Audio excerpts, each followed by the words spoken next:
mganga yeyote wa kweli ambaye ni kweli ana mapepo yamemposesi, ni kweli ana mizimu imemvaa, inamwambia asaidie watu, hakuna. Shetani hajawahi kumsaidia mtu. Shetani hajawahi kusaidia hatima ya mtu. Shetani hajawahi kutaka mtu asonge mbele. Wala kila mganga ni mchawi, pati nyingine ni mchawi, pati nyingine anafabiana na uchawi, pati nyingine anajua namna kuondoa uchawi, lakini pati nyingine kuna baadhi ya uchawi unamshinda. That's why Biblia yangu inasema mchawi alikuwa hapewi nafasi yoyote ya kuishi kwenye katikati ya watu. Alikuwa anaruhusiwa kuishi katikati ya wana wa Israeli.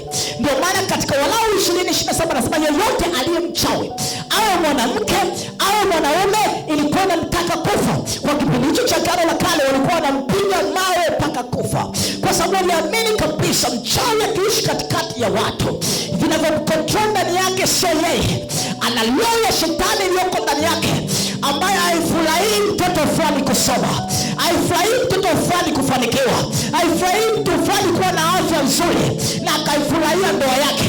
Ni nini itataka kuona uharibifu kwenye maisha ya watu? That's why ukimwacha mchawi akaishi kwenye maisha yako, that's why ukimwacha mchawi kwenye familia yako akaishi akastawi, amini kabisa watoto wako watakutwa na machaka. Amini kabisa watu watakufa. Baadhi ya familia nyingi zinashuhudia vifo vya mara kwa mara. Si magonjwa yanayowachukua, si magonjwa yanayoua, si mipango ya Mungu. Unakuta kuna uchawi ndani ya familia. Aishi mtu mmoja anaelewe. Ndio maana wana wa Israeli, mchawi yoyote akionekana ni mchawi, akionekana ni msoma nyota. Watu wengine wanasema tunaenda kwa msoma nyota kusoma nyota. The moment watu, mimi nimekutana na mtu amesoma nyota, the moment alivyosoma nyota kwenye kiganja chake cha mikono, hakuwahi kudumu kwenye kazi tena, hakuwahi kudumu kwenye mahusiano tena. Aliwahi kupata kazi Ghana, analipwa milioni 15, lakini hakuifanya hata kwa miezi 6.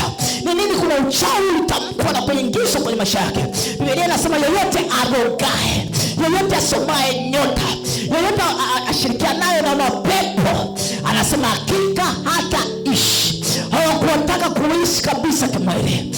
Wewe sasa, hii ni agano jipya ya Yesu Kristo. Wewe una mamlaka ya kuharibu nguvu zao. Wewe una mamlaka ya kufunga nguvu zako sawa. Ndio maana Biblia inasema silaha za vita vyetu si za mwili.